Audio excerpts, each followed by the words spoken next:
Welcome back to the podcast. This is podcast 139. We have a very special guest here. He is one of the top contenders in the bantamweight division and the man who holds the record for the most finishes in the bantamweight division, Marlon "Chito" Vera. Thank you for being here. What's up, guys? Let's get it. Impressive. That's pretty impressive. Thank you. Appreciate it. I feel like we're formalized now. Now we're officially starting the podcast. Yeah. That works for me. How's your leg feeling? It feels good. It feels good. I feel like you had a lot more in the tank to kick me. This is the thing. When you were doing things like this, and there's always some sort of like punch me in the belly or kick me, you never do it hard. Yeah. It was your idea. Sure. We walked in and you said there needs to be a punishment. But there has always got to be a punishment for everything. Okay. But you go nice and light. You don't go... But you kicked some of those guys. Whoever asked for? You kicked, yeah. Then you just do... Was that full? No, fuck no. No. You probably break their leg. Or I can break possibly mine. That's true. That's true. That is true.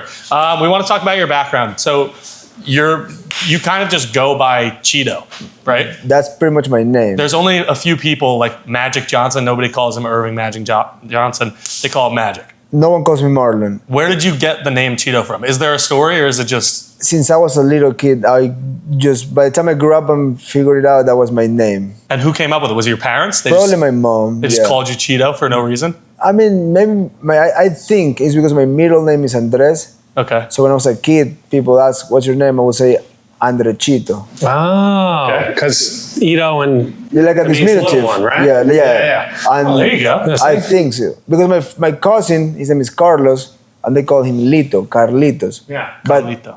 I guess it definitely came from that. That's what my mom told me once. Gotcha. Interesting. And you're from Ecuador? I was born in Ecuador. You were born in Ecuador. When did you move to the U.S.? Almost 10 years ago. Okay. And you live in Cali right now, right? I live in Cali. You're South American, kind of. 25% Colombian. There you go. So I got a little bit in there. But you were born there? But no, I was born in New Jersey. So you did that test? Yeah. I like elementary level of Spanish. Yeah. Maybe like 8th grade, yeah. I know the basics. So you don't speak at all? No. But my family does. The other side of my family does. My direct family, no one. But yeah, no. I speak pretty decent English. You do? I was going to say, so growing up in Ecuador, what was it like training in Ecuador growing up? There was almost like no training. It was more like there was great jiu-jitsu, and I started doing jiu-jitsu. And jiu-jitsu is good. It's still today is good. The MMA part is not developed yet. Like there's not like gyms everywhere. There's not like a solid base. That's why the sport doesn't evolve as fast as other countries. But everybody that have made it out of there, they have go to another country to train. Okay. So hopefully, now that there's more UFC fighters, it start growing and growing, because I'm sure there's a lot of kids that want to do it. There's just not the full house that you can get it all yet. So what year did you moved here in 2000, you said 10 years ago? Yeah. So 2015 you moved here? Yeah, around there. So you were in Ecuador up until 2015. Yes. And do you still train in Ecuador or no? Now? Yeah. I mean, if I travel for work, I'm always finding training. Okay. But not really. You're going to train here later, I train here, yeah. Yeah. Yeah. If I can find work tonight, I work. Yeah. Why not? Right? So I was listening to the Joe Rogan podcast, and you were talking to him about growing up in Ecuador. You said that you started doing just street fights. People would set you up and you would just go fight? I was fighting in the street since I have memory. Really? Yeah. So like 3 years old, 4 years old, 5 years old? Pretty much that and below. Why were you fighting? What were you fighting over? I was a huge like Rambo fan and Chuck Norris, and I was like, fuck, I'm a cowboy, I'm gonna just fuck shit up. And I just grew up liking it. I wasn't good at it. I wasn't like winning all these fights. Okay. But I just like the fuck you, I fight anybody. Were you fighting people your age, or were you like taking on like the older brothers of people? What the hell? This motherfucker. Come on, bro. Be professional. That was George St. Pierre that popped up. But were you fighting older people your age, like people bigger than you? I fought big guys, older than kick my ass. I fought younger guys that kick my ass. But I would like go to a place, and if someone gives me the wrong energy, I wouldn't ask. I would just do it. Yeah. But I just like it. How are we doing? Do you want to fight us right now? Are we giving bad energy, or are we okay? No, it's pretty chill, yeah. All right, we're okay. Yeah. We're safe. How many street fights do you think you have been in your entire life? I would say a solid 100. 100 street fights? I mean, could be more, because there will be weekends that we fought Saturday and Friday, and all my friends were like also stupid because they were like just willing to get in a fight, and sometimes they just said we need to get in a fight. Some of them, yeah. It's fun. It's fun to fight. It's fun. Well, how many fights have you been in? I punched one kid once at a baseball tournament. He was on my team. That was once. I gave him a little to the stomach. But like for example, there was times that like you go to a party or to a club and there's a group of people fighting, and you just walk by and you say, "Oh my god," and you keep walking. We would like join, just start punching whoever the fuck was around.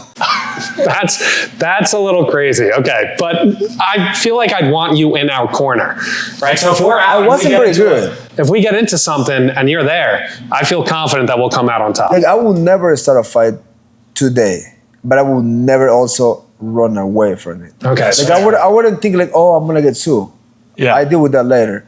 If I would never start it, I would never disrespect you. But if it means to happen, it's just That's fair. it's just go.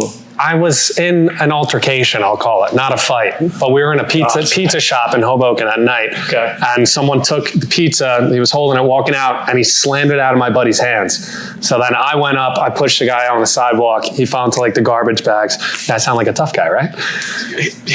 So Zach one time was at a bar, and I wasn't there. And he was playing pool, and he got in like this altercation with this guy's girlfriend because she was leaning on the pool table. He was like, "Oh, could you move out of the way?" The boyfriend comes up, punches him in the face twice. He doesn't do anything. What a bitch, bro. No, I felt like I ate the punch. I felt like it was a good thing. Like I ate it, I kind of laughed, and then he punched me again. I literally just walked to the bartender. I go, "You got to kick that kid out." And then you asked for a free drink.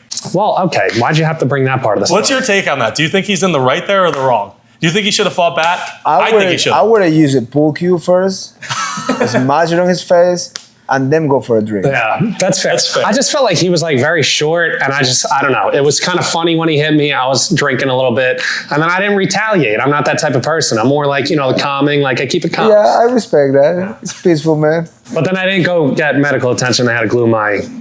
It was Zach. It was a black eye. I know, but I should have gotten it stitched. When you have an open cut, you got to get it stitched. It was open? Yeah. It was like...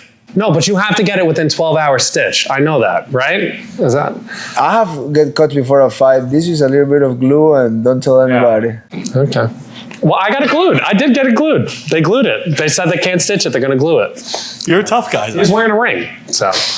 When did you realize that you wanted fighting to be your career? Before I even started training. Really? Yeah, like a friend of mine showed me some like Kimbo Slice videos and some Kimbo Slice was underlays in sick. Pride. And then I started watching like WEC, Strike Force, UFC, and I was like, oh, I'm gonna skip college. I'm gonna do this and make a living of this. And at first, everybody called me crazy because the UFC today is very popular in Ecuador because of the fights that I have and the new guys that are in the UFC now. But back then, people don't even know what the UFC means. It wasn't even a thing in South America. Probably, really? In South probably America? in Peru has a great MMA way before us. Brazil, of course, always had. Mm-hmm. But then Ecuador was like, you tell someone UFC, they go, excuse me? And then say, ooh, like UFF? What the fuck is that? Like, they didn't know people make money of fighting. And most people thought I was just fucking around because they didn't want to go to college. Damn. Which I didn't want to go to college. That's fair. But I was for sure right about the UFC. It was that or work with my dad on the farm. I love that shit too. Damn. But I wasn't living a normal life and going to an office and have some asshole on a tie tell me what to do. Yeah, that sounds horrible. I agree with you completely. ESPN did a story I looked up, and it was like fighting for your daughter's smile. Yeah. And that led you kind of to the UFC. Can you tell us a little bit more about that? Well, I was, back then, that surgery was only, the best way to do it was before 4 years old. Yeah. So after that, you can still do it, but it won't go as good as early. Mm-hmm. So you almost need to like rush my way up the ladder to make money. Because even if you made it to a UFC, you're not making a lot at the beginning. You make enough to survive. You make better than an accountant. Yeah. But you have to like, I was like, I need to take any short notice or whatever and like save. Like most people will save. Well, the most smart people will save to buy their first house. Mm-hmm. I save to get through the surgery first. And I did that in my, which number UFC fight was that? You don't know? Fucking idiot. Pull up the phone and count. It was right when We'll get it's like Jamie at Joe Rogan. But like I did a, yeah, I look at him like he's my producer. Yeah. So I worked and saved as much as I could until I could afford it. And when I could afford it, I literally make the wire, and I was like on -1. Oh my God. But That's crazy. It was like that was my life goals. I was like, it doesn't matter what it takes, what I have to do. Like I was like, if I need to fucking rob a bank, I'm gonna rob a bank. But I'm not gonna not do it. No, that's fair. That makes sense. So you said if you weren't a fighter, you were gonna work on the farm with your dad. Yeah. So do you think post-retirement, like I don't know when that's gonna be, it could be 5, it could be 10 years from now. Do you think that that's what you're gonna do, or are you gonna stay in LA and do something different? I mean, if it's up to me, Yeah. once I retire, I would probably leave like part-time here, part-time there. But because I have kids, and I mean, even if we speak full Spanish at home, and I try my best to keep the Ecuadorian route fine, and of course using like the US advantage of opportunities for them, it's almost like I cannot just pick up and leave, because they're gonna be like full Americans. Yeah. Like How old are they now? 14, 10, and 6. So if I retire in 5 years from now, Yeah. they're gonna be 21. adults. Yeah. So it's like, how you just go like, yo, come on, let's go back to Ecuador. Dad is happy in the farm. You can just make new friends in a new college out there. But once they're old enough, they can, a lot of people in the US just live on their own, and me and my wife can just, I don't know, buy a house in Italy or buy a house in Ecuador. That's what I'm gonna do. There you go. Hypothetical question. If you had to live in the US, if you had to live in any state in the US that does not border an ocean, what state would you choose? Border an ocean. So not California, not New York, not Florida. I know you were thinking Jersey, but that's I love New York. Every time I go to New York, I go to Zillow and look for houses for sale. Really? Like every time I'm in New York, I'm like, I want to move here. I want to move. But my training and my gym and my coach is in Cali, so I'm gonna finish my career there. Okay. But I love New York that much that I could live half New York, half California instead of like Ecuador.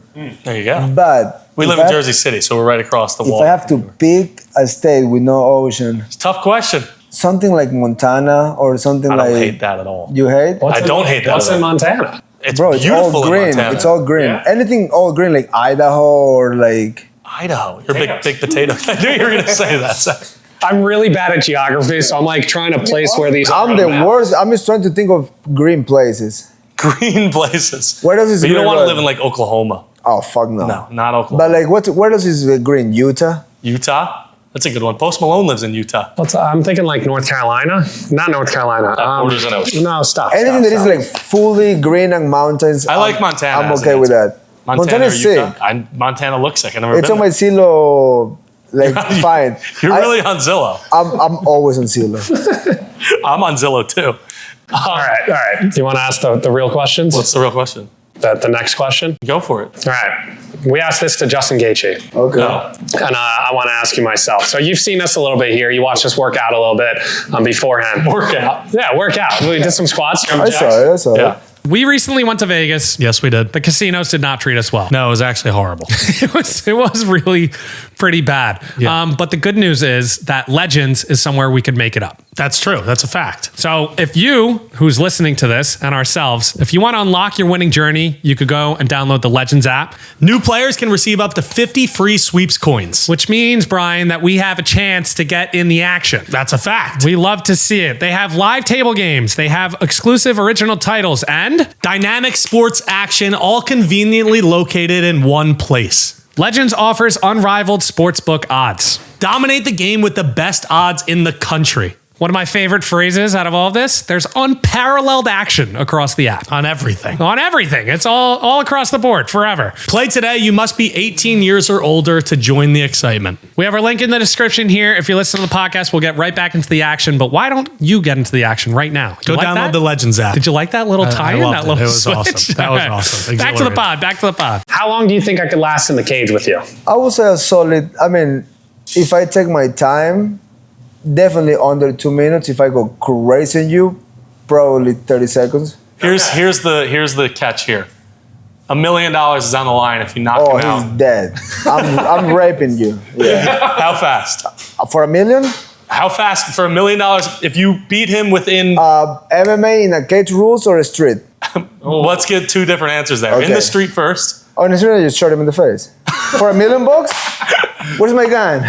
Someone can bring my gun, please? It's a street, right? No, that you're not wrong. If he's in the cage and I have just a minute, I will punch as hard as I can so he, go into a little ball and just grab his neck. I was taking some punches before from, he weighed like 135. You want to take a punch right now? No, I'm all right. I'm okay. My stomach's feeling a little bit. I took a kick already. I don't need to. And that was like 10%. I think he lasts 10 seconds. I mean, if you punch crazy and the person just go into a little ball, he can probably take 30 seconds of punches if you have any awareness. Yeah. But that's why you make him a little ball and then just grab the neck. Who do you think would last longer, me or him? Based on looks, let me see. Yeah, this is You a big look a question. little softer. Yeah, he does. He does, doesn't he? Why? Is it because I I'm know. balding? He got. I mean, we all are, I guess. No, you're not. You have a great head of hair. I would say like he have like that like when you drink you get red. I get red all the time. See, yeah, he's like he got that like how you call that like retarded strange, Thanks. something like that. Thanks. He looks crazy too. You look like a nice person. Thanks. I don't know if that's a compliment or not. I don't know which one was Like a guy like that, you gotta like hit him like do like a carpet stomp or something like that. The compliment was that I'm a nicer person, that I'm softer. You That can would take hurt a it. Yeah, no, I'm fine with that. I'm fine with being a crazy person. You can look like a nice month guy. of training and let's see what happens. You give me a month of training and you a month of training, I think I beat you within 2 minutes. You guys should do that. You both get in camp for 2 months, and at the end you guys do a 2-minute round, 3 rounds. Can you be my coach? I can be the referee. I can't All right. coach for shit. All right, Justin's my coach. Dibs. Sure. We're gonna have Rodman train you. I want, yeah. Deal. I do want to talk about the UFC. So you're going to the fight this weekend, right? No. You're not going to the fight. I'm going. Oh, You're yeah, not fighting. No, I know. You're going to the Yeah, fight. I'm going. What's your prediction for UFC 317? 317? Oh, fuck. For the main event. It's so hard to root against Charles, I know. and it's so hard to don't think that Ilya will do what he's been doing. Yeah, it's kind of So tough in here. that fight, and I like both. I have the same time of shaking each other's hands, so I don't know him really personally. Yeah.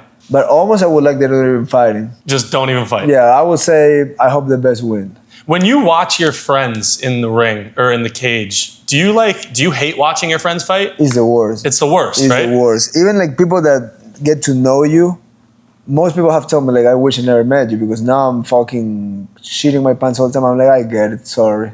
So we were talking to Justin Gaethje last week or 2 weeks ago, and he said the same thing. But then we all got together. We were hanging out with him this past weekend, and we were like, we're so excited to watch your fight together. But I guess once we start watching, we'll be like, this Yeah, sucks. you get it because now you're like you're rooting so hard for one person. You're just like it's fighting is the worst shit in the world. But you love it apparently. Yeah, I do, but it's still a fucking cage fighting is not fun. Yeah, It's no, I a can great way imagine to that. make a living. Is it a great way to make a living? Fuck yeah. There you go. There you go. What is the worst part about being a professional fighter? I think the worst part is having to cut weight for no reason. That's what I was going to say. I was going to say, like, media week probably sucks, but that's not the worst. Cutting weight, I've heard, is... No, media is nothing. Nothing. Like you just show up, and if you're too tired, just make it short. That's fair. Answer quick and fuck off. Fair. But cutting weight, like the last month before the fight, you're training hard as fuck, but you're not even thinking about training or getting better. You're only thinking like, I gotta eat less. Oh, let me weigh this chicken. Let me weigh this steak. And God. because I'm professional, I have make it all the time. But the problem is like every 135er weighs between 150 pounds and 160. There's some that gets bigger than that, but that's just gonna hurt you at some point. We all weigh the same. Maybe I have a bigger frame than others. Maybe others have a bigger frame than me, but you have to make 135. Yeah. So the next day, I put probably 20, 15 pounds. My opponent probably put the same. The next day. The next day. So you probably walk into the cage at 150? 155 sometimes. Really? But it doesn't matter. I have walked to the cage at 147, and I have walked to the cage at 155. It's the same. You're still depleted from that weight. What's the most amount of weight you cut during fight week? I try not more than 12. So 12 is the max usually. I mean, I have cut more, and I know I can push it up to 15, but there's just no point to do it. 12 is like the sweet number for most people that I know, and I wish they wait you right outside the cage. Before you step in? Right before. There's no way. Why do you say that? Why? Yeah, because after the weigh-ins because like that, I will fight at 155. Yeah, that makes sense. And then that's my walk around weight. Like I'm probably 154 right now because I've been training a lot. I've been running a lot.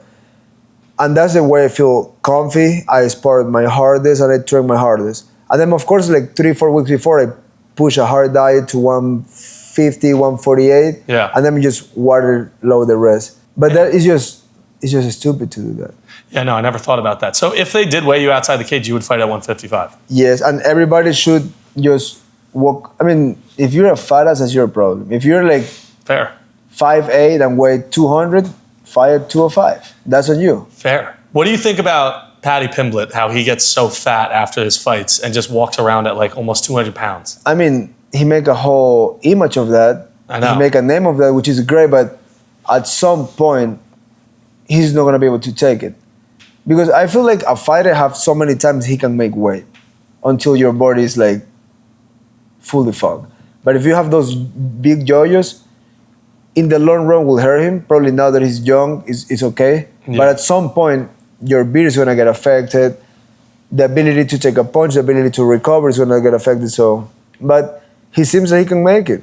It seems like he can. It's absolutely crazy. And I feel like he hasn't said that he's had a super tough time doing it. Like he just doesn't. Maybe some people can just do it better than others. The guy just loves food. He loves food. Like I can be outside camp and I'm not gonna eat a cheeseburger or a random thing. I pretty much eat only steak and some vegetables and fruit. There you go. So you're a healthy guy. More than everything to protect my brain because I'm already something really fucked up. Yeah. Which is training every week and I spar very fucking hard. Yeah.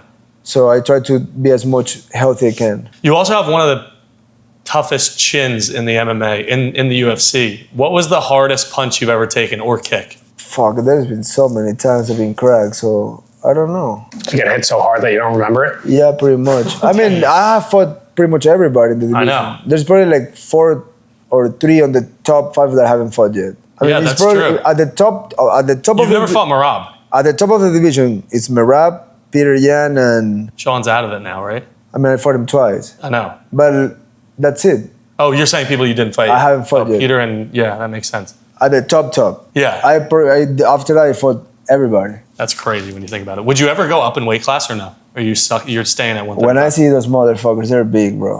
Yeah. 45ers are big. I can believe that. 145er came to my gym, a friend of mine, to train. And he's like, hey, I'm in town, let's train. I said, fuck yeah, let's train.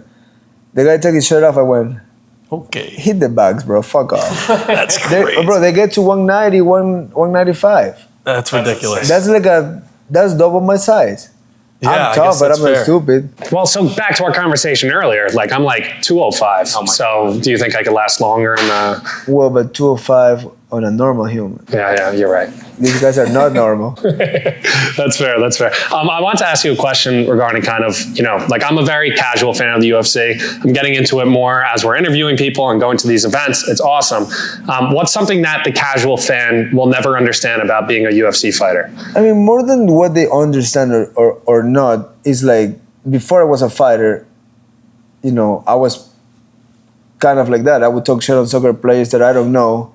And what fighters don't get is like sometimes the guy writing shit is not even meaning it. He's just like literally laughing and just scrolling, fuck you. And he's not even thinking about you. And then you go and reply a fucking big ass text. It's like, I don't think there's much difference between a very hardcore one and a casual. It's just, it's the way sometimes a fan will talk. They can just be fucking around and you don't even think about it. So, but people that really understand the sport, people that train a little bit or do some sort of hard thing like running or, I don't know, rock climbing or archery, whatever.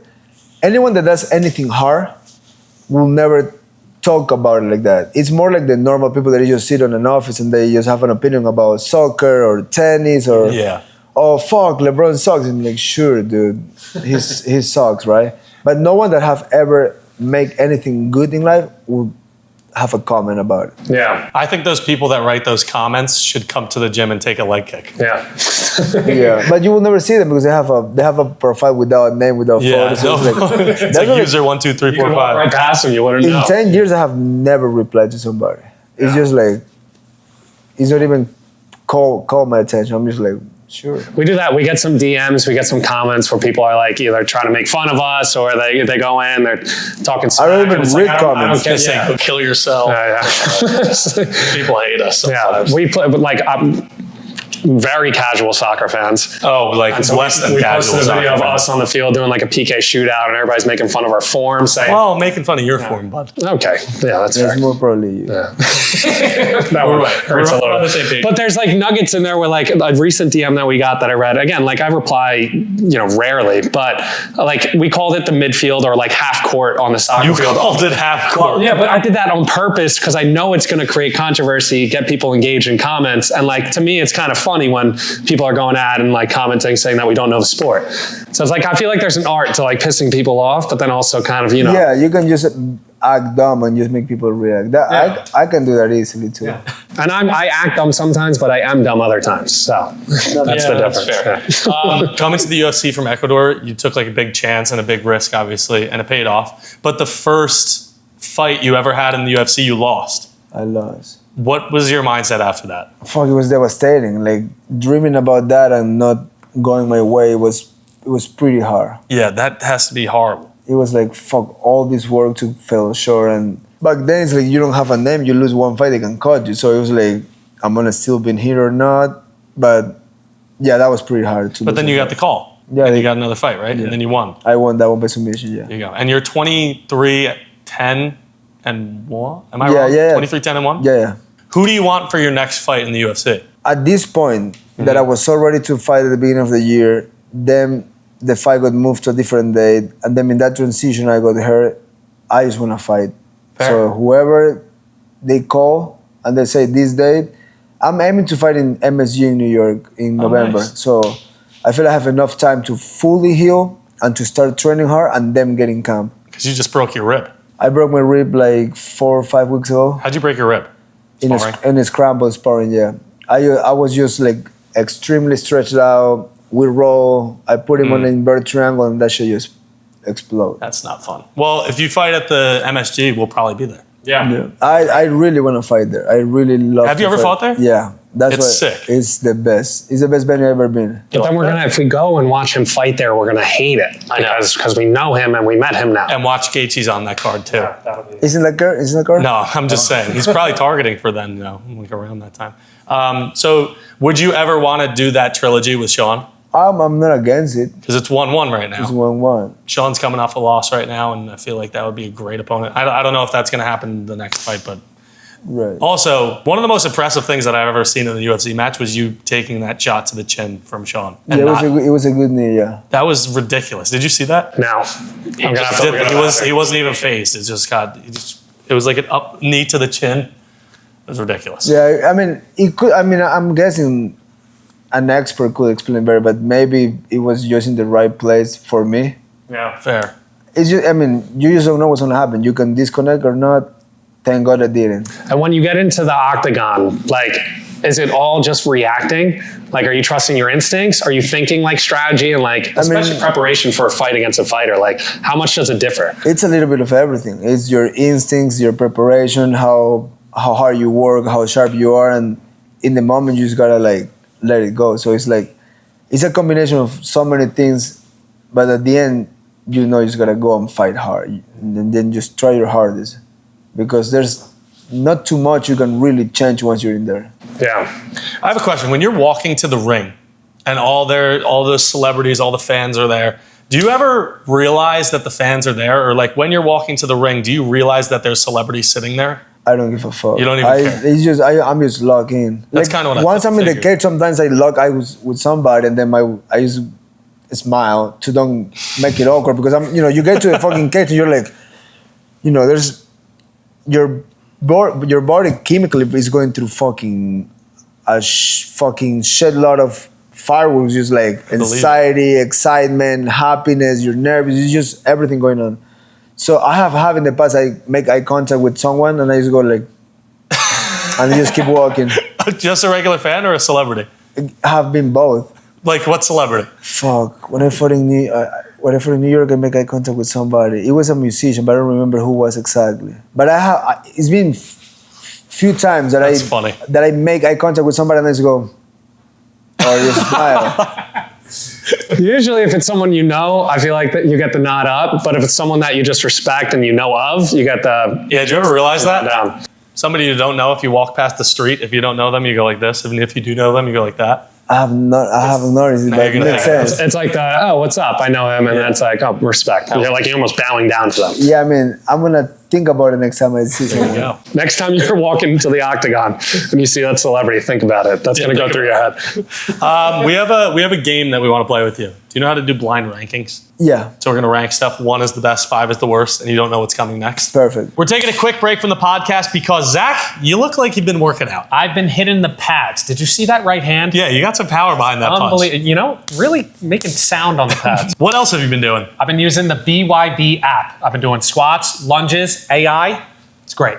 What do you get from using that? You actually get cryptocurrency from it, from working out and doing better. So if you go to the App Store and you download the BYB app, you can literally work out and get rewarded for doing so. You get better tokens. It's great. It's like a game. It is like a game. I feel like, why would you not download the app? Well, I was having trouble working out, and then this gave me incentive to. So that's what's happening. So go to the App Store and download the BYB app and get working out. Get active. Rank these people that you would want to be in a street fight with On my side. on your side. Okay. Okay? They're all UFC fighters. Conor McGregor.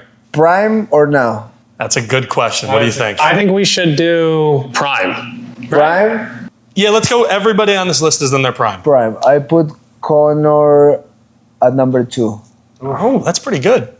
But I feel like if they take him on the ground, he's not doing too well. In the street, no one will fuck with him in the ground. That's, yeah. Well, no Come one on, would Castro. mess with Conor anyways. Or you, He just or punched anybody. somewhere in Europe like a few days ago. Oh, yeah, I saw that. But they were soft punches. I was like, come on, bro, you need to fucking It was throw like the in a shoulder. club. That was ridiculous. He also threw the chair through Khabib's bust back in the day. But That was great. that was yeah. ridiculous. He got arrested for that, I think, right? Yeah. He did. All right, next one, Sean O'Malley.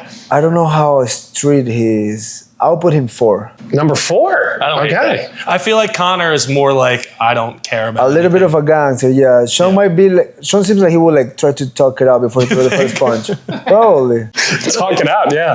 I feel like his trainer, I forget his name, the redheaded guy, would be better in the street than Sean. I don't know. He wasn't the best fighter, but who knows? Next one, Michael Chandler. That fucking guy's explosive. I would put it 5. 5, you don't want him. No, I want. No, it's my options 1 to 5. Yeah. Number 1 is who is coming for sure. Number 5 is like I'm gonna still have you maybe. Well, 5's the worst. But I got options. That's why. You have options. It's not a I feel like war. Michael Chandler is just like a wrecking ball. Just like a Yeah, big... but I don't know who else coming. That's true. This is true. You're keeping it Played open. the game. He knows. All right, Justin Gaethje. Number 1 for sure. Really? Yeah, after we take a few shots. I think that he's one of the most violent UFC fighters. Yeah, number 1. Did you say after you take a few shots? Yeah, a few shots. Yeah, first. with him. Yeah. With him, yeah. And then number 3? You have number 3 left. So I have 1, Gaethje, 2. Conor. Yeah. Number 3, John Jones. Yeah, it's perfect. That would be my first, but Gaethje's crazy too, so Gaethje seems like a crazy guy. I'm glad I put Chandler and Sean down. Yeah. No, that's a pretty good list. I think I would want John Jones first, though. I would pick Jones if it would be a little earlier. Okay, fair. Yeah, now But it's getting over. Gaethje can go over Jones in a street fight. That's fair. I don't hate that. Especially after a few shots. Get them going a little bit. Yes. Not So- drinking for John. Yeah, no. That could We're go not keeping downhill. clean. That could go downhill quickly. Do you think John Jones is scared to fight Tom Aspinall? No, he don't need to fight Asbury. That's what I think He too. did everything. He fought in his prime. He won the belt, the youngest ever. He have never lost the belt. Few incidents outside, but no one's perfect, so that's on him. It's not my call to talk about it. That's where the drinking comes in. He's solid. He should return whenever the fuck he wants. Because most people lose seven in a row, and then it's like, come on, you should retire. He's doing everything right. So fuck everybody that is against that. I agree completely with you. Like, it's the total opposite. Like, I hate to say it, but Jose Aldo is kind of in the opposite situation where he's just fighting. He did just get a win, but I think John Jones has his every right to retire. He lost the last fight? I thought he just won the last fight. I mean, people thought he won, but he lost. Oh, but he actually, on paper, he won. On paper, he lost the last 2. Fair. You don't watch enough fighting, bro. Didn't Jose Aldo get a win? No. He lost to Ayman Sahabi. Oh, and after that, he called me out. Would you ever want to fight him or no? I mean, if they call me, I do it. He said anyone. He said he just wants to fight. No, I'm okay. Yeah, that was for free. I don't fight for free. Fair. So you think John Jones is in the right? I think you just retire whenever. Yeah. Is he the greatest of all time? Yes. But I think only if that, I mean, that conversation gets pretty funny. Like someone wins 3 times and then on that moment, everybody get blurry about it. But if you go of all time and you put WC, Strikeforce, Pride, UFC. Well, if we're talking just UFC. If it's just UFC, ever, him fits the category. Okay, so my question was, who is on your Mount Rushmore for UFC fighters all time? It's John Jones, GSP, Anderson Silva, Randy Couture. How many are? There's only 4. There's only 4? How many did I say? That's 4. Yeah, that's perfect. Randy Couture built the big guys division because he started at fucking 40 and is still making it. Of course, Kane has a beautiful career and BJ Penn at 155, Aldo at 45, Demetrius at 125. He don't get respect just because he fight at a low weight class. Dominic Cruz is the one that built my weight class. Yeah. But sometimes it's like, they want to put Khabib there. It's like, dude, he fought 3 times. Like, fair. Cool, yeah. Some people are saying that Merab is the greatest bantamweight of all time. At this point, yes. You think? But someone like Dominic built it. So, you put them first. But Merab, accomplishment-wise and caliber of fighters, yes, he's the best of all time. What he have done, no one have ever done in that weight class. Yeah, it's pretty ridiculous. You gotta, most people don't think like that. They just go like, oh, this guy, like last year before Pereira lost it, they were already putting him on top of Jones. They were.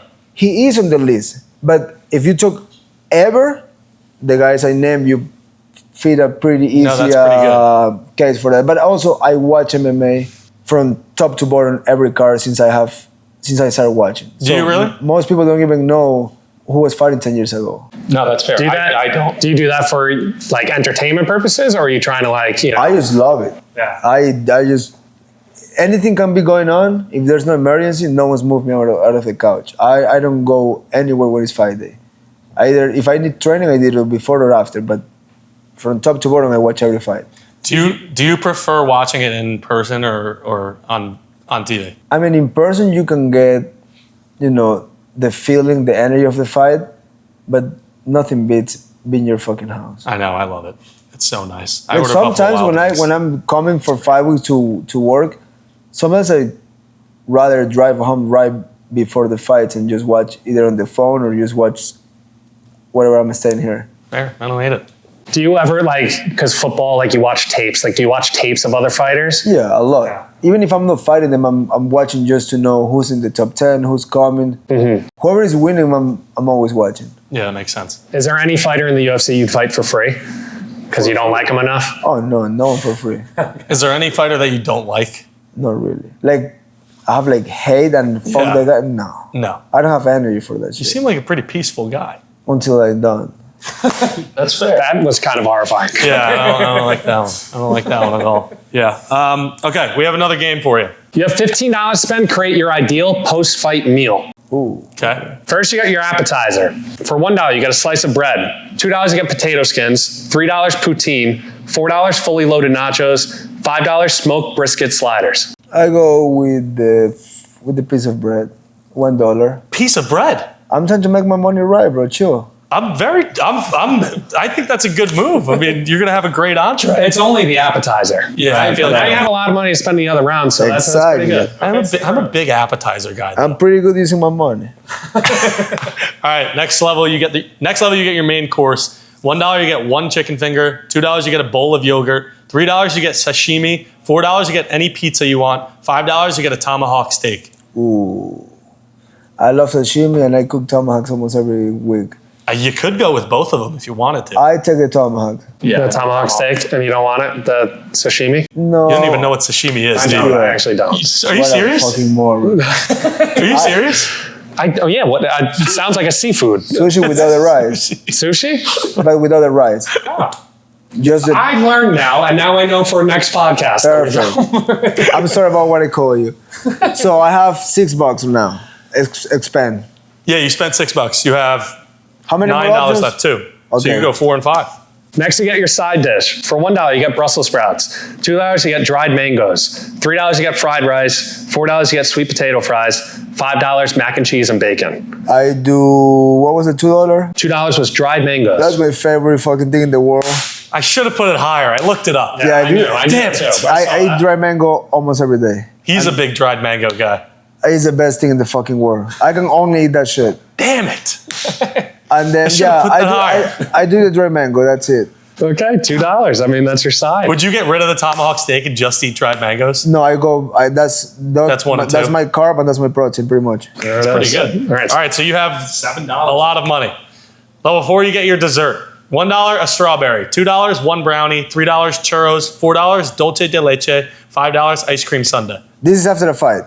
After the fight, yes. I do dulce de leche. Dulce de leche. Okay. And then you still have, $3. $3. Okay. So do you want the churros? You could take the sashimi too. No. Just chill, bro. Don't pick for me. I'm picking this shit up. All right. That's sushi without the rice, by the way. There you go. If you didn't know. If you didn't know. What is your... more? What? No, that's it. How much money left? You have $3 left. I donated to charity. You could donate it to me because I'm down in the casino. Perfect. You can go spend it. $3 isn't going to do a lot for you. Never know slots. Do you have a favorite traditional Ecuadorian dish? Fuck yeah. What is it? Encebollado. Can you explain what that is? I don't know. That thing is fucking a testosterone raiser. It's a soup with albacore and yuca, and it's fucking delicious. I like yuca potatoes. No, this shit is crack. It's great. Yeah, you can do it every day for lunch, dinner, breakfast. So if you had to build your perfect Ecuadorian dish, what would it be? What, like a side, a main, and a drink or an appetizer? I would say an orange juice, like full squeeze it. I would do encebollado. That's kind of like a main, but let's do this as an entry. As a main, I can do rice, beans, and a steak. And like as a that. dessert, I can go humitas. It's like this, looks like a tamal. It's wrapped in a corn leaf, and inside it's like corn with cheese. And you can put Interesting. sugar on that shit. It's fucking delicious. Sounds I'm gonna start delicious. trying these things. Yeah, Ecuadorian food's crazy. Something I'm realizing throughout this podcast is that the stuff you love, right? The food you love. And you actually did a top 10 things that you can't live without on GQ. Yeah. So I want to ask you a really tough question. At least I think it is. Okay. Delete one of these things forever. Sneakers, coffee, cars, meat, and pictures. Pictures. So you have my film camera. Yeah. But that means there's no pictures in the world. No one can take pictures. Okay. What was the list again? It's sneakers, coffee, cars, meat, and pictures. Bro, that one's crazy. Yeah, I knew because I was gonna make you good guess. one. I was gonna make you guess your top 10 that you already said, but then I was like, you know what? I feel like he's gonna have a real tough time with this. 5 of those. Okay. Which one can't you get rid of? Like you need? Okay, all of them. Well, you got to get rid of one. Fuck, I like my cars. And you got to think too. It's not just like your car collection. Like the world wouldn't have cars That's a fair point. So, oh fuck, coffee. No, I commit suicide. because you drink. I think I saw you drink 5 to 6 cups a day. No way. Do you Black really? coffee. I jump, yeah. I jump. just started drinking coffee. If I did that, I think I would have I my stopped. heart would explode. Before I came here, I stopped for a coffee. I drink like 2 more before I came. Are you getting one after this? Oh fuck yeah. I'm going to get a coffee too now. I'm gonna ask you another question about how Yeah, late this it's is- too late to drink coffee. But I don't think I can get rid of anything. So it's coffee, pictures. Sneakers, Oh. cars. I guess if I have to, I think a sneakers is the one. sneaker. So everyone's going barefoot then the rest of their lives. You got a healthy fit. You get leather feet. Yeah. Leather feet. Yeah, because get rid of food, cars, yeah. Photos is good, You memories. could go vegetarian and get rid of the meat. Nah, Yeah, I bro. can't You do don't that. want to make the population. Fair. Like, my follow-up question to that, because you kept meat, how much would someone have to pay you to go vegan for a year? I mean, for money, For money, yes. I do it. How much would somebody have to pay you to go vegan for your life? How much money? How much money? Fuck, for a lot of fucking money, I go vegan right now. How much? You tell me. $1 million For a year, I for do your it. life. $1 million is probably not enough, but if the way I think I'm smart with money, I can make that million easily 10. So, I'll go bigger. Okay. 5. For 5, I go for life. Fuck it. You would go vegan for life for $5 million? Yeah. Someone wanna give me 5 minutes right now? I do it. I wish I had it to give you, but I don't. I'm sorry. Shit. Maybe there's a billionaire watching. They'll just be like, Yeah. why not? I go vegan for life because I do like vegetables and I do like lentils and beans and fruit because fruit I can go. Dried mangoes. Yeah, I was gonna Dried say, mango. eating a Just lot eat of dried mangoes. I will just figure it out what's the best way to get the stuff from the animals. There's gotta be a way. Like you're saying, like the protein. and- Lentils and cheese without milk. You could eat No. eggs. yeah. Vegan would be, you're removing cheese and milk. Oh, true. Vegan would be removing cheese and milk. So vegan or sucks. vegetarian? I would say vegan to go For vegan. 5 million, Yeah. I can make that money. Damn. Great. I can triple that money in a year. That's pretty nice. Yeah. I don't know what my price would be. I guess I think I'd do it for $5 million. 5 million? Yeah. All right. I want you to ask that coffee question. How late is too late to have your last cup of coffee? If I'm out in dinner and I most likely will order a big steak with no sides, No sides with the no, steak. never. You just eat steak. Just steak. Damn. Especially in a restaurant where I don't know how they're cooking it or what oils they're using. Fair. Yeah, because you eat natural, right? I pretty clean. Yeah. I will. There's nothing too late for coffee. Never too late? Midnight? No, now listen, I'm not talking like an espresso martini, which is like probably what we're going to have tonight. I don't drink, but it was not too late for a cup. Like I have drink a cup of coffee. Let's say we go to the fights and we Okay, get yeah. out of the fights and someone says like, "Hey, I have a very nice restaurant reservations. You should try because it's a very nice restaurant." Yeah. I would do a cup of coffee at 1 in the morning. 1 in the morning to get you going. Now, what? No, So just regular black coffee? We're talking cold He's brew? probably immune to the Regular caffeine at this point. black coffee. Regular black Like, coffee. if I'm home and it's 8 p.m. and because I don't know, I finish my dinner, I'm like, crave one. I have like 3 machines at home. 3 machines? I have a Marzocco, I have Nespressos, yeah. Damn, all right.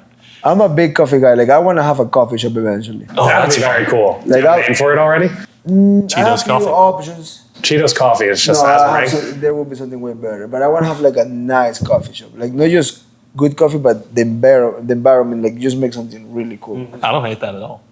But after fighting.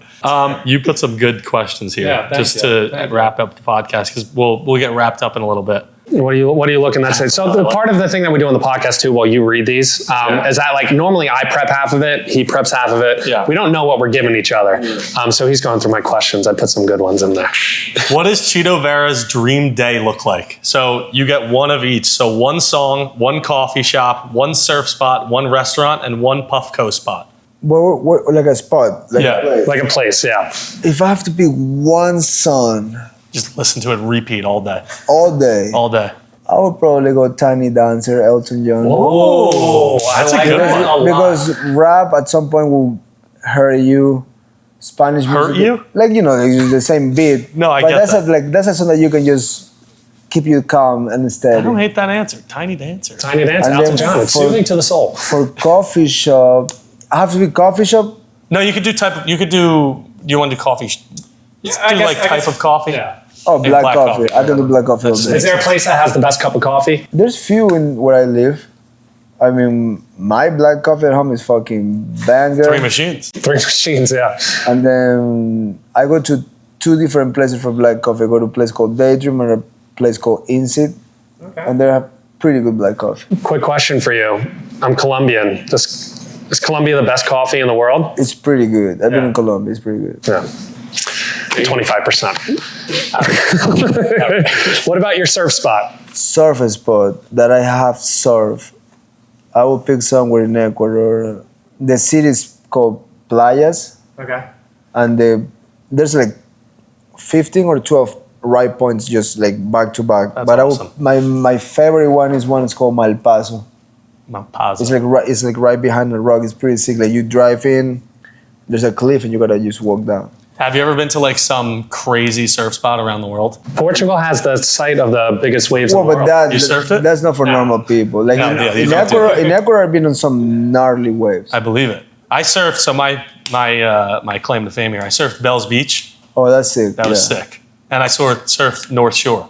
Those are my two spots. I went to Hawaii, it was like super small, and I surfed like Waikiki. So that was like that's that don't kind count. of. I did North Shore and it was super small. The next day they had the pipeline and they had the competition. It was insane. We went to watch. Yeah, watch that is crazy. It's nuts. What's your restaurant? Do you go fast food? Do you go fancy? Oh, he doesn't do fast food. That's fair.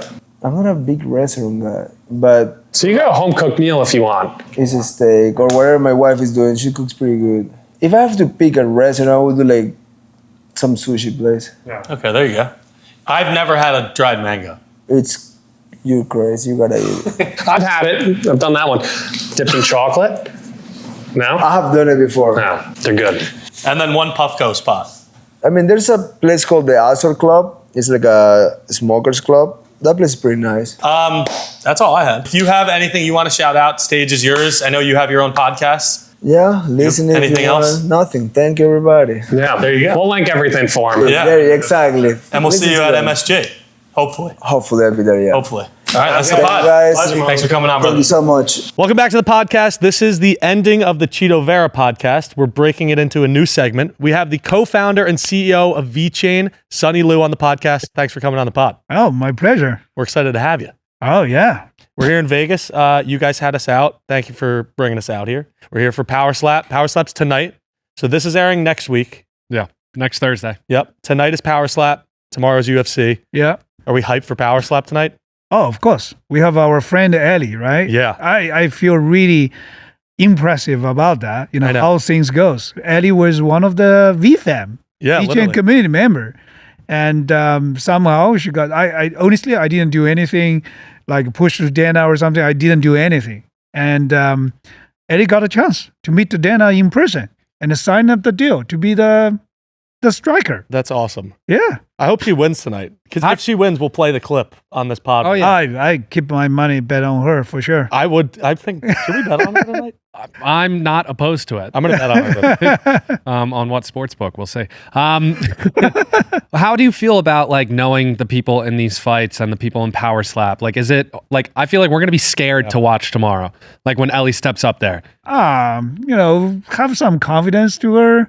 And honestly, it doesn't matter about the results, let's say. I have been witness her preparation. You know, she lost 23 pounds in last 3 weeks. Yeah. We And- talked to her yesterday about that. Yeah. Ridiculous. And also all of the process and all of the sweats and efforts and pain.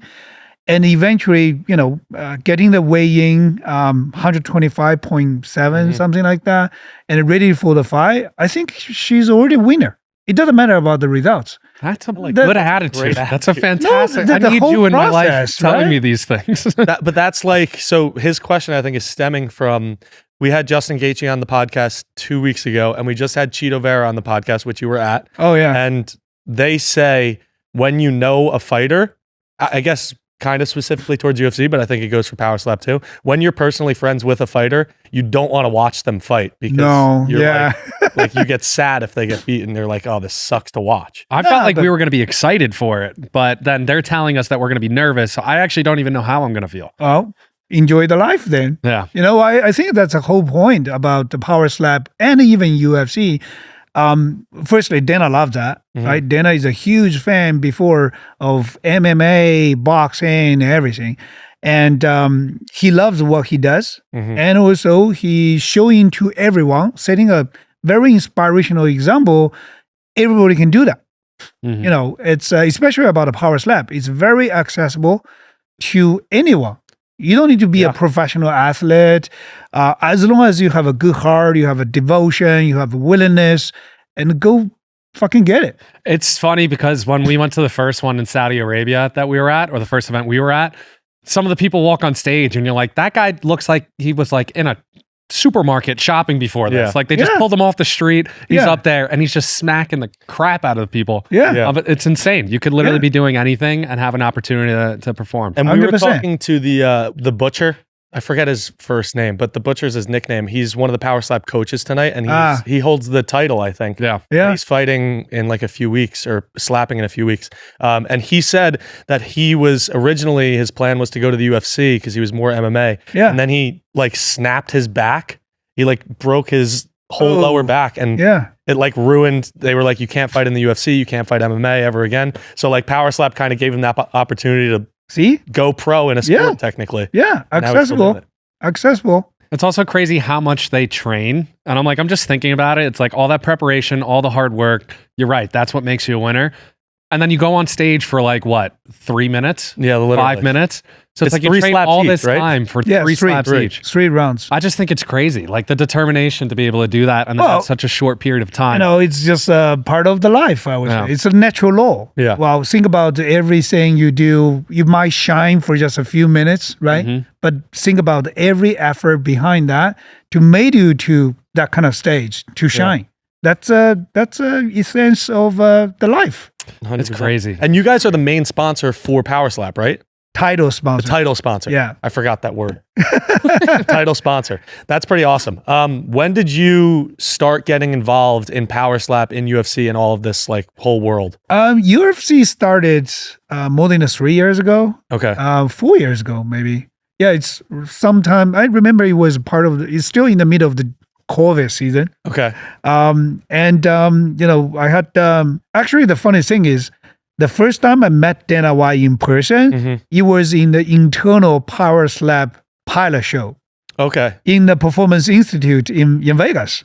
Okay. And firstly, when I get briefed by Dana's team, you know, what is about a power slap and give me some clips, I was like, that's the dumbest thing ever. I don't get it. I don't understand. But the moment I set my foot into the venue, you see all of the, you know, the smokes, the lights, and also the commentary, the passionate talk, and the vibes, and then you couldn't get your eyes off the thing. No. And then get to know with, you know, Dana White and learn from him. And also he provide loads of the help.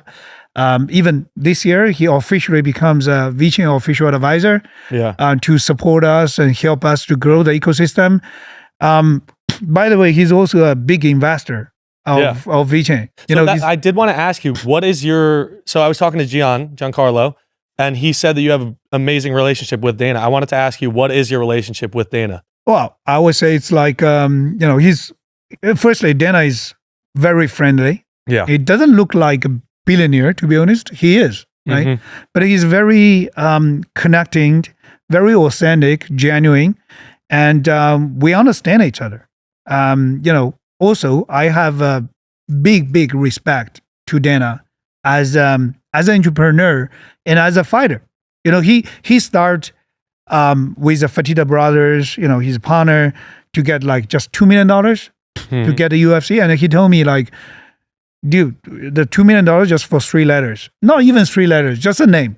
Because eventually later on, years later, they're able to get the UFC.com. Right? But without all of the challenges, difficulties, the hustles, he just loves what he does. He doesn't take a crap from anybody. Like, oh, this thing doesn't work. This thing, you know, may not be working. You may just waste your time or more money. He doesn't give a shit about that. You know, he loves boxing. He loves the MMA, and he feels like boxing has been running for decades without any changes, right? And the UFC kind of give the fresh perspective to anybody. And let's see, I'm gonna make things work. That's Dana's spirit. So I really respect that. And also, I got the respect from Dana as well. You know, we have been long-term in crypto side, has been 10 years now. And we keep building our stuff and doesn't want to just to follow the trends in the crypto world. And we keep building, stick on our vision from the day one. So Dana respect that. And also, you know, when I shared, for sure, in the last few years, we had the chance to meet, we talk, and Dana told me like, I don't understand the crypto. You know, I don't understand the saying. But since we launched the VERA'S, I show him the different type of applications. You know, the mug shot. Oh, take a photo about a coffee you drink if you use recycled mug, and then you get rewards. And you spend the token in a credit card to buy whatever you want. He instantly gets that. Yeah. And recently he even pushed UFC to build the new application BYB. You guys, you know, use that, and we play with CHITO'S as well. Yep. They even push, let's say, Dana even pushed the UFC team to build the application to be one of the builder in the VERA'S ecosystem. So, I mean, he's a real advisor, not just on paper. He threw himself into the ground to do actual things. That's his MO. Yeah. You know, that's his pattern. I love that. 100%. We were at Fanatics Fest last week and we got the opportunity to interview him. Just asked him one quick question.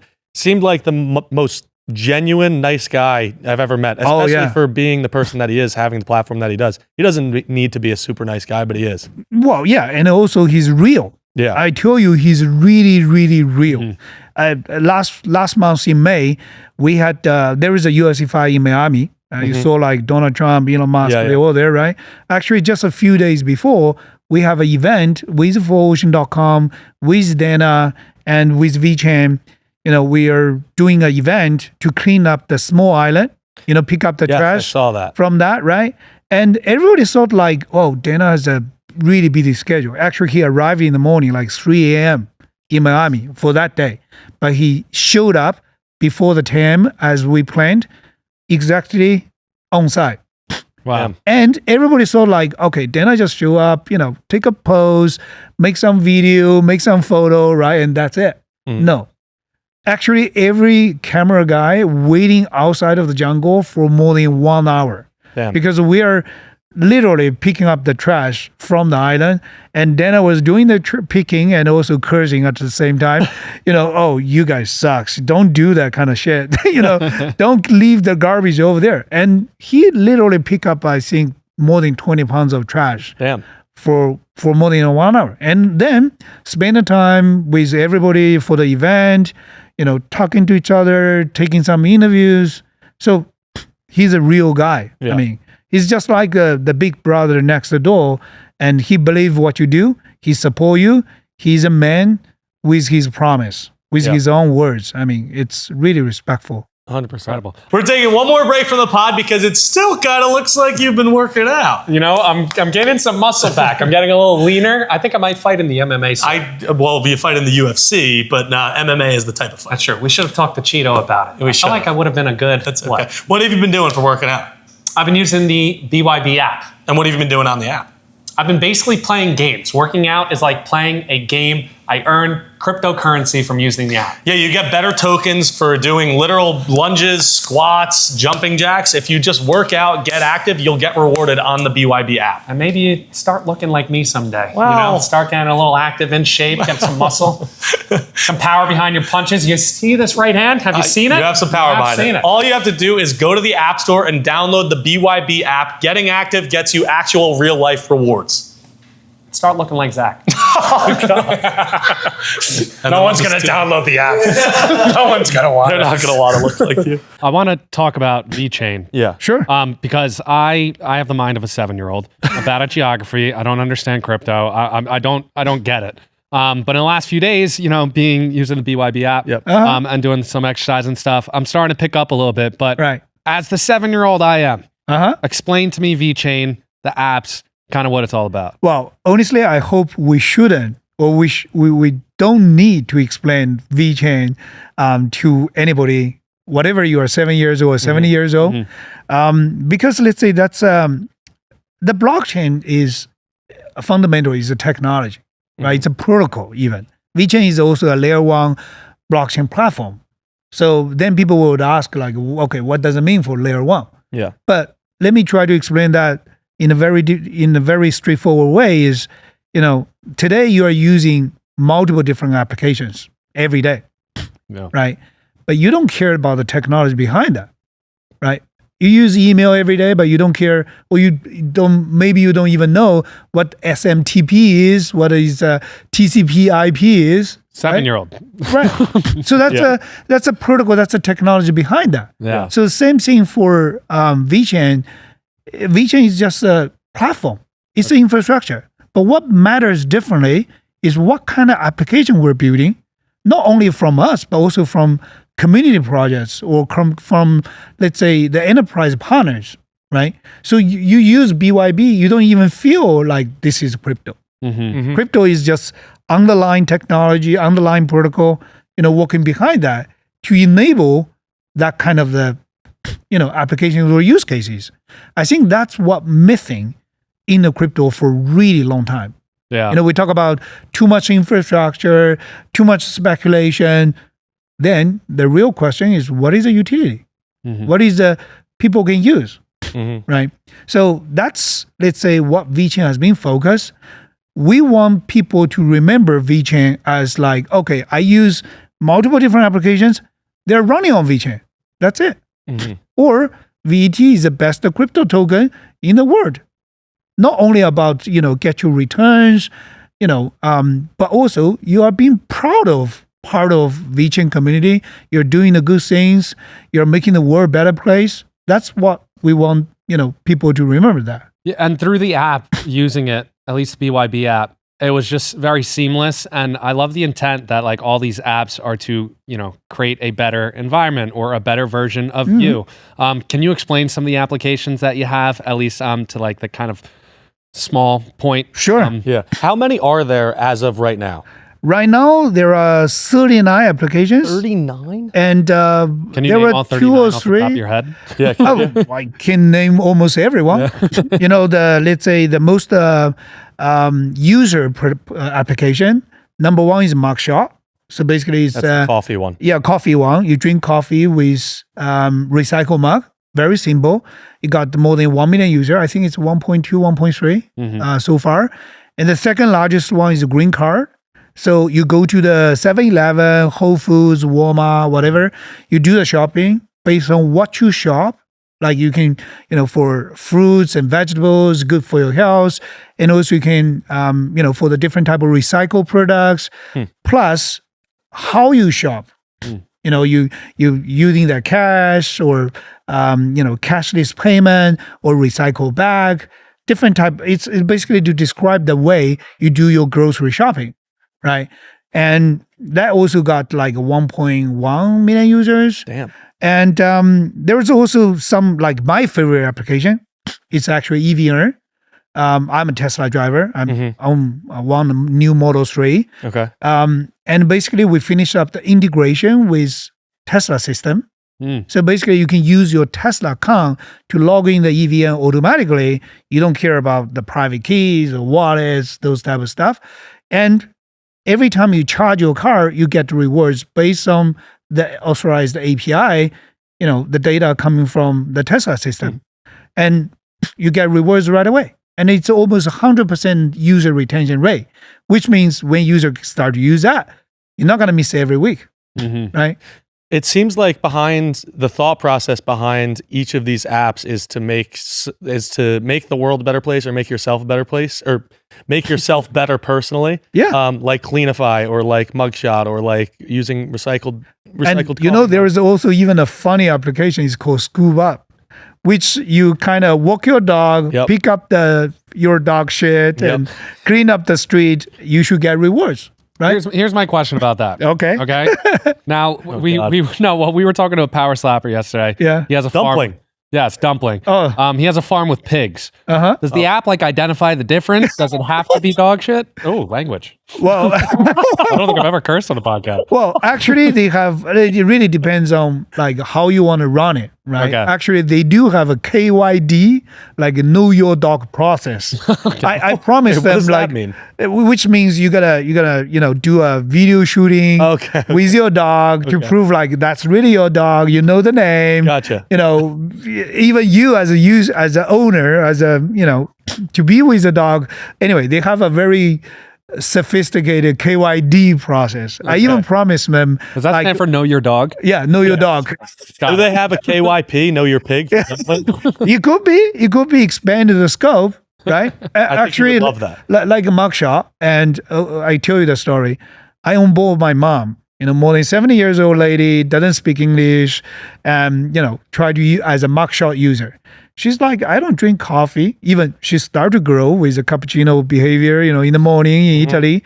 But she's like, what about if I drink tea, right? The Chinese old lady like to drink the tea. I say, okay, fine. And then I pass the feedback to the application team, and they make expand it to both coffee and tea. There you go. So it really, let's say, I think the core message is we got to continue to deliver, not only VChain Foundation, but also all of the builders, developers, deliver what people needs, what people can use, right? And never gonna stop the iteration. That's the first principle rule. You can deliver quick and dirty, doesn't matter, but you need to iterate all the way up. Yeah. Keep building your application. Get your people really like you to use your application. I'm getting PTSD because that's all I did in my corporate job before we started podcasting was being iterative, agile framework with like development and stuff. I don't want to go back to that. But you got to iterate your podcast as well, right? Yeah, no, always. Because I will tell you that the difference is you love what you do, and then you will drive yourself to iterate. I just want to grind on, make it better every day, right? Yeah. That's it. Well, the same thing. If you are really building an application to incentivize people, and you get that kind of positive feedback from starting maybe from your friends and families, like, oh, I really like to use that. That's a good. I keep promoting the different type of application to my friends, right? And sometimes when I bump them in the street in Milan, they will, just toast about their coffee. Say, hey, Sonny, saving trees together. I think that's a motivation. Yeah. Right? And then you got to keep iterating. Yeah. I just started drinking coffee. I didn't drink coffee my entire life, and I just started like 2 months ago. So I might get involved in the mugshot app. Are you a big coffee guy? You know what? We're going to have we call the V mug, which is a device. It's an IoT device. Okay. It's a smart mug, and you can tap the mug based on the drinks inside with the temperature, pressure, all of the sensors. You can earn the coffee right away. So I will send you one for a testing. Deal. I'm in.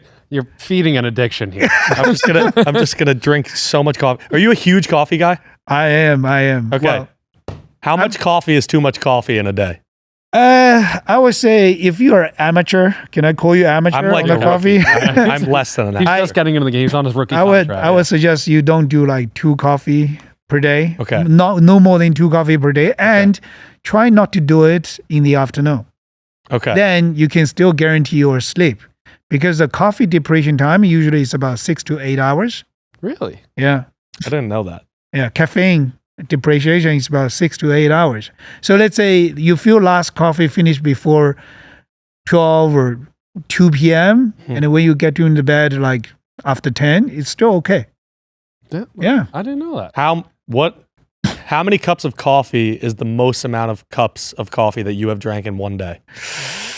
I would say around 10. Yeah, that's 10, 11 shots. What was going on that day? What happened? It was a actually, it was my, it was doing the COVID, and we kind of grounded, like travel constraints, right? Everywhere. And, we have been missing many exposure events or crypto events or whatever. And I decided to do a podcast marathon, like AMA marathon. And it lasts more than almost 10 hours. You did a podcast for 10 hours? Yeah. And I was alone. Alone? Yeah, it was like, I think it was 2020, 21 maybe. Were you like live streaming it? Yeah, I was live streaming for 10 hours. What do you talk about for 10 hours? For just, well, firstly, we deal with the 3 different major time zones. The people, the community members coming from US and Europe and Singapore or Asia. So 3 different time zones, right? And I was just like, okay, I cover all of you guys, 3 time different zones, starting from very early morning until like pretty late in the evening. So, and I ask anytime, any kind of the questions. Something about a VeChain, something about a blockchain in general, some even the personal questions like, okay, what's your favorite sports? What you like the coffee talks as well. Yeah. So yeah, 10 hours. And for sure, you got to keep it energetic. Just keep drinking coffee. And I think 10 shots probably at that day. I'm going to have a coffee after this now. You're firing me up. What country do you think is the most into cryptocurrency? Into cryptocurrency? Yeah. For sure. US right now. Yeah? Yeah. I mean, not last year, for sure. Starting from this year or starting from November when the President Trump, win the White House and be really friendly to crypto. Yeah. Right. But in terms of the regulation progress, I would say Europe is much advanced this time. Damn. VET and VSO, we get MiCA compliant in March this year through the Central Bank of Ireland. Damn. Ireland is acting like crypto valley, like not crypto, like Silicon Valley to Europe.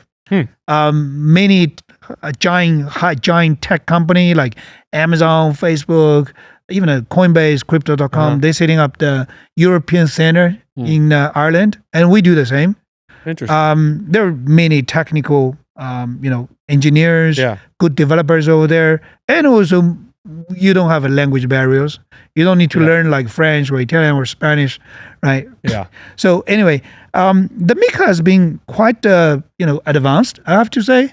US just getting started with a stablecoin, right? But we kind of see like also SEC have the guidelines in terms of the, yield or rewards, that kind of guidelines. So I think it's getting there. Interesting. So you obviously have partnered with PowerSlap and the UFC. Are you guys going to continue to work with PowerSlap and UFC for multiple years? What's your plan or end goal with that? The first deal we got the UFC is actually 8 years long. So we just halfway to go. Okay. PowerSlap, we're just getting started, but probably another multiple years. Simply, I just bet on Dana White. That's a pretty good bet, I think. Yeah. And he's a guy, firstly, very genuine, authentic. I like him. He liked me. Second, he's a proven record. Yeah. Right. And he's a fighter. He never gave up. Whatever other people saying or the difficulties in facing. I share you one story. During the COVID, because of the constraints of the travel, people are afraid to get out or even get crowded, right? So they're not going to do the UFC fighting. How are they going to do? And Dana has come up with the idea like, let's buy an island. Then we can organize a fight, isolated in the island to continue with the fight. So, I mean, it's really like a first principle rule here. Like Elon Musk's first principle rule, it gets things done. Yeah. It doesn't matter what kind of the obstacles or challenges, get things done. That's what I really admire and respect Dana. And I'm sure he's going to give us, full support. Yeah, 100%. Do you have a favorite UFC fighter?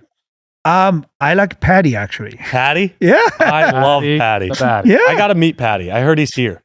We got to meet Patty. I just saw he's fighting like in Miami and he won the fight and pretty good. And I like his style. Him. Do you like his style in the I almost said ring. Octagon. Sorry. Octagon. Do you like his style of fighting in the octagon, or do you like his presence outside the octagon better? Like, what makes you a fan? I feel like, firstly, I didn't follow too much, but every time I saw him fight in the octagon, and his the vibes he gives to you. The vibes. The vibes are immaculate that he has. He's not like, for example, very serious or you can feel like he's enjoying. He's fun. Yeah, he's fun. He's enjoying. And he give it all. Yeah. Like, sometimes people were like, oh, I got to defend a bit, I got to leave some space so I can, maintain some flexibility or agility. No, he's give it all. Yeah. He find a chance, he just go get it. Yeah. Maybe he will get some punch back. He doesn't give a shit about it. He just continue to, attacking is the best at defending. So that's what I feel. Scousers don't get knocked out. He's a Scouser. A Scouser? Yeah. What's Liverpool. What? You don't know what's going on. Yeah. I told you, 7-year-old. Patty the Batty just fought Michael Chandler. That's who he fought in Miami. Okay. And we just met Oh, Michael yeah. Chandler. Yeah. So it kind of sucks to say it, but Patty the Batty kind of murdered him. Oh yeah. It was bad. Yeah. It was I'm gonna bad. have to watch the highlights. Yeah. I have a question for you because our audience is, we have a very wide audience, right? And being an entrepreneur yourself, I guess we consider ourselves now too. Like, what advice can you give to any age group who wants to get into entrepreneurship, start their own business, and basically get rich? Firstly, you got to through the idea about being rich. I tell you true story. My best holding in terms of Bitcoin, I started Bitcoin very early, like in 2013, literally. And it has been more than 10 years, 12 years. My best holding of Bitcoin is actually over 6,000 Bitcoins. Oh my God. But the majority of my holding Bitcoins now in VeChain. Wow. In the last, not by one shot. Right? Yeah. It's just in the last 10 years. Yeah. It's bit by bit, face by face. I would say more than 90% of my Bitcoin holdings are actually in VeChain now. Wow. So forget about the money. Yeah. If you think about the money, I shouldn't do it. Yeah. I just keep the Bitcoin then, it's pretty good. Yeah. Right? The second, I would say money is the result. Yeah. It shouldn't be your goal. It should be your result. And the third, very important, is you got to stick on what you want to do from the beginning, in the first place. You want to, for myself, I love the blockchain technology. I get fascinating about the Bitcoin white paper and all of the technology linked to that.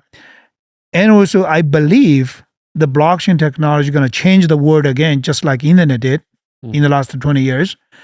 And that's my passion. Mm-hmm. So I want to see the technology can be really used for some good, whatever the result or impacts or value creation, and really be accepted and adopted by many people. That's my passion. Yeah. So you keep doing that. It doesn't matter like what's new or what's hot in the market, right? We have been through like many different waves in the crypto side. You got a DeFi, NFT, super liquid, and all of the different type of, now is AI. Yep. To me, it's just different tools. And eventually, what is the result? Like you ask, how to explain to 7 years old, you got to use that. Mm-hmm. Right? I think right now in the crypto world is you gotta continue to deliver the new products or iterating products, and people love to use it every day. And you see the user grows. That's your result. That's your milestones or checkpoints. Yeah. And keep doing that. And last but not least, never give up. Yeah. Never give up. Yeah, a lot of people fail before they're actually successful with things. And I think a lot of people expect the results right away. But like even for us, for the podcast, like our version of that would be like, we want to maximize viewership. Yeah. We want to reach the biggest audience. Yeah. And as a result, we get paid. Yeah. But for us, it's like, what can we do right now to maximize the amount of views? Yeah. And that's kind of how we're rolling. It is true, like most of the millionaires or billionaires coming from, let's say, I think there is a study about that, research about that. It's about 35 or 40% of the billionaires are actually coming from startup journey, even including Facebook, Amazon, Google. They were startups, right? It is true. You can see the money is as one of the result, but I'm sure you, 100% sure you, when you get there, the money is really not the important as you thought. Yeah. What you have done, what you achieved, what you can share with your kids, with your friends, like, yeah, that shit, I did that. That feeling, that satisfaction is so more important than just money. Yeah. I'm going to bring that mindset to the casino, that the money doesn't matter. It was the journey that it took to get there. We had fun, losing hands. No. Seriously, I like to play poker. Yeah. Well, even I don't really have time to play poker, but I've been playing poker for like 20 years. Okay. And the journey actually matters more than just a result. It's just like a decision process. You got to analyze the risk, the odds, and everything. And I think the journey matters more than just the results. Poker's also the only game in the casino where it's not reliant 100% on luck. Like there is a lot of there is luck, but it's a part of life, right? yeah. You can have a 90% of winning odds, but you still can lose. Yeah. C'est la vie. So 100%. part of the life. You see, my favorite poker player growing up was Daniel Negreanu. Oh, I used like to watch him. I like going to him. sleep and like at night on ESPN, those World Series of Poker tournaments. Yeah. I just like how he brought humor to it. And I also like when he called like people's cards. He could like read you so well And that he he knew explained exactly that what you to had. you, right? Yeah. He elaborate his thinking process and then show to you like, okay, what could be, right? Yeah. crazy. Yeah, Funny story. I like him. Kind of funny. I had the PSP game for World Series of Poker. I got it because I wanted to play as Daniel Negreanu. None of the players were in the game. It was just the poker player. I was so mad as like a 10-year-old kid. Is he the Maybe not greatest that. poker player of all time? Phil Ivey, right? He's Phil Ivey, Phil Kilmes. Yeah. Sonny Lou. Well, no. I'm amateur. It's fun. We heard you're a big soccer fan. Yes, Yeah. I was. Okay. I have a game for you. I prepped. Okay. It's a trivia game. Okay. Do you want to do the naming game first? Yeah, let's do it. All right. So All right. I'm going to challenge you two. So you're going to, have you ever seen the series, you have to name blank until someone messes up? So you're going to go back and forth naming soccer players. Oh, okay. That's and I have a feeling that you're going to win. I'm okay. not that big of a fan of soccer. I feel like you might get 10. 10? Yeah. I don't know. That Ready? might be giving me too much credit. Name soccer players until someone messes up. We're going Zach, then Sonny. Okay. Or no, Sonny, then Zach. Oh, Okay. sure. We'll give you, Okay. Either way, you ready? right? 3, 2, 1, go. Messi. Ronaldo. Klinsmann. Who? See, that's a generation gap. Neymar. Suarez. There you go. You know Suarez. Yes. What's his first name, Zach? Louis. Louis? Louis, yeah. Lewandowski. David Beckham. David Beckham. Bend it like That was one of yours. Falcao. Michael Owen. James Rodriguez. Mateus.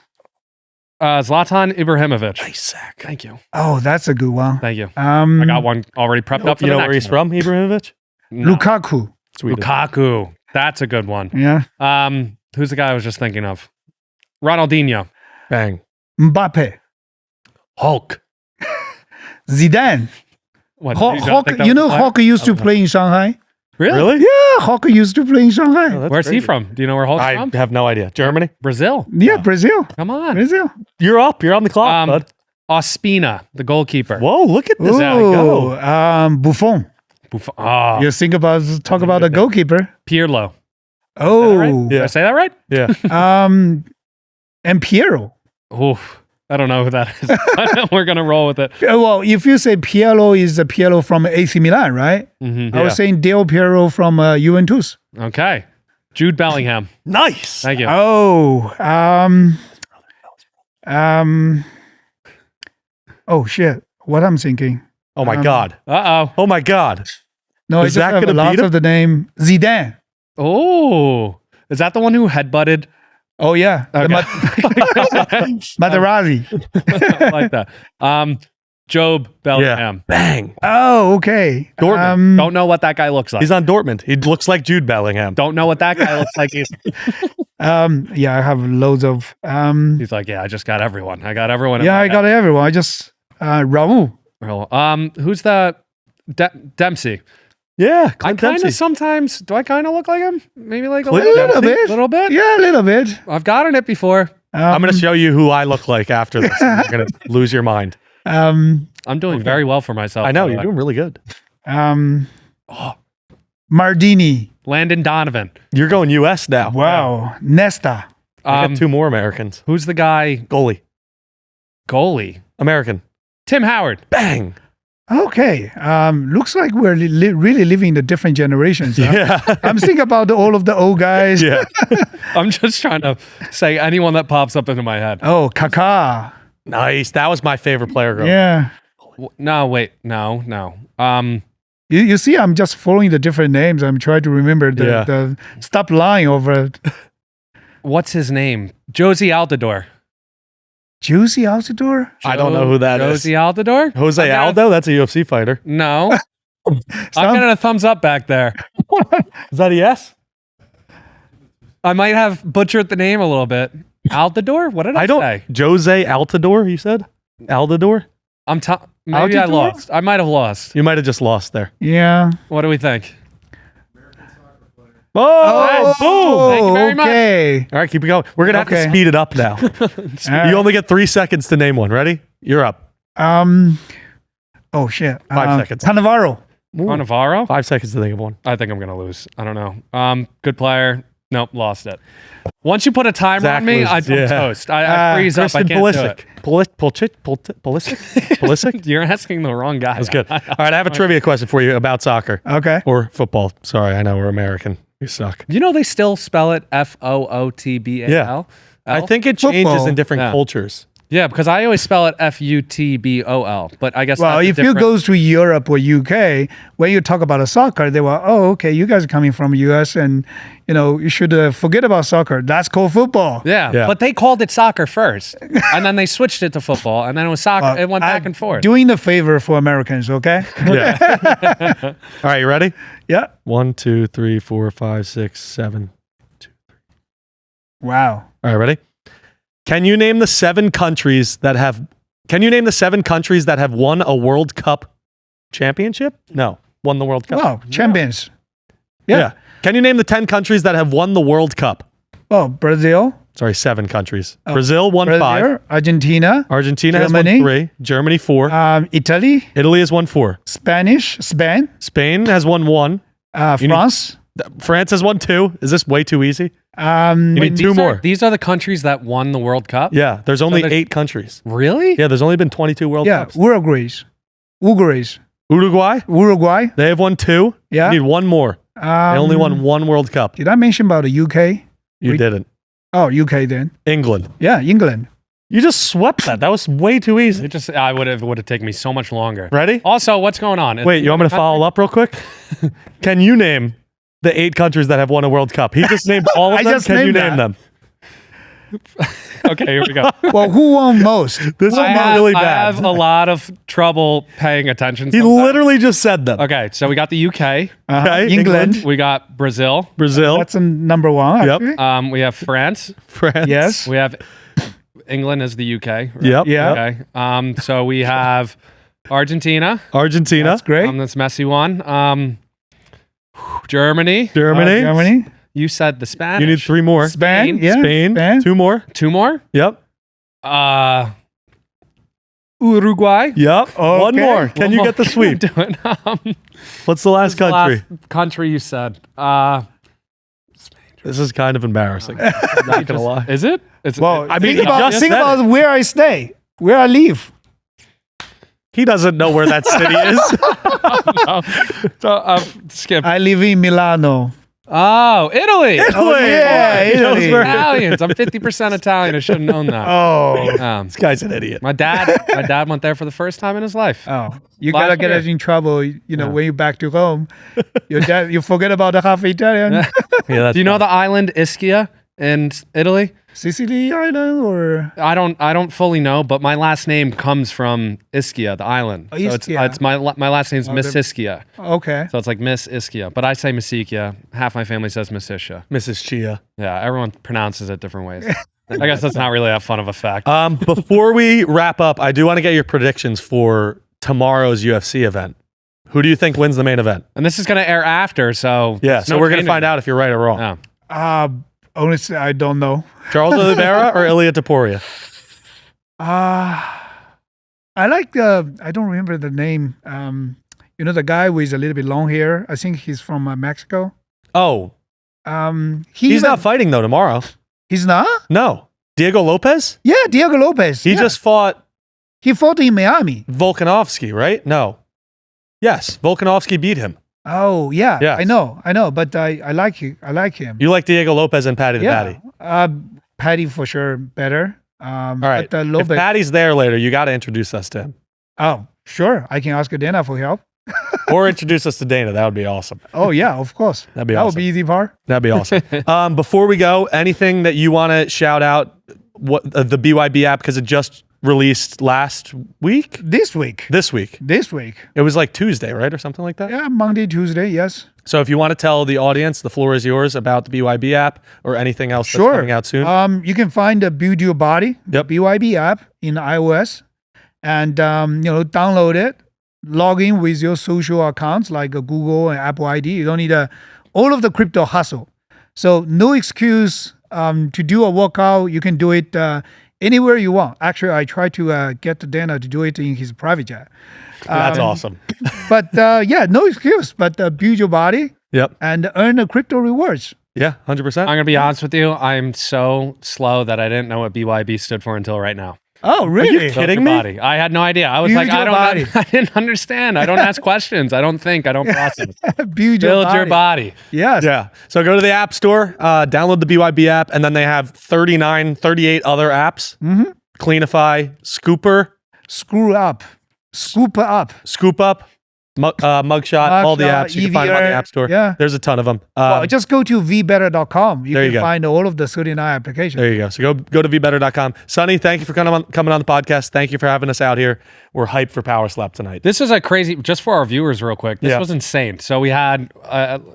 Obviously, in the gym, we filmed the Cheeto. podcast with Yep. Cheeto, yeah. Yep. We filmed it in this awesome studio here. Yeah. And then we're going to mix in some clips from our studio for member shout outs. Yes, And true. like an ad Yeah. reader too. This is gonna be a heck of a podcast. So yeah. So if you're listening, you're watching, hey, thanks for staying for the journey. Yeah. This was a long one. It was a long one, probably our longer podcast Yeah. that we've had. So All right. we're excited. Thank you, Sonny. And Thank you, guys. We'll see you guys in the next download one. the apps. Back here in the studio, Just for the member shout outs. just for the members. Just for you guys. We didn't want to keep forgetting about you guys in the guest podcast. No, yeah, it's so tough. we want to It's make tough. sure we shout you guys out. So Julia Kern, thank you. Abby, Penguins06. This just scrolled away. Thomas Flynn, Phil the Thrill. Unknown, Simon K, Coke Stroops, who's Christian, Josh Pittman, Just Chris, Zach, show your McDonald's hairline. There you go. Free hairline reveal. Chef Mickey D, The Fluff of Love, Tiger Wish He Could, Aditasaurus, David Rabinovich. No, I messed that Good one up. Hold pronunciation on. there. David Good pronunciation. Rabinowicz. David Rabinowicz. There you go. That's better. Look, you Probably got shouted accurate. out 6 times. There you go. CRSN 18, Nick Surhoff, and as of 7 days ago, Step Bro. But I think someone else dropped, so we're still stuck at 18. 18's pretty good. 18's pretty good. I'll Guys, take 18. What happens if we get to 50? Once we get to 50, we're doing a big giveaway. It's going to be decided what we give away by you guys. So comment on the videos. Once we get closer to 50 members in our member group, we'll actually do something in the beginning of the pod and say, comment down below what you want the giveaway to be. Money. It could be a jersey, whatever you guys want, a FaceTime, whatever. We're just happy you're here and playing along, and here for the journey. Yeah, you sound exhilarated. No, yeah, I'm absolutely We're just thrilled. happy you're here. We're going to do a giveaway at 50. And we're still far from it, but if you made it this far in the podcast, it's actually really impressive because Yeah. I think this is going to be like an hour and a half worth of footage. Also, let us know who you want on the podcast next. We have some connections, so we're trying to make some guests come on. We'll see. Some connections were made in Vegas. Yeah. Go buy tickets to our live show, by the way. Okay. There you go. Final plug. All right. That's a pod.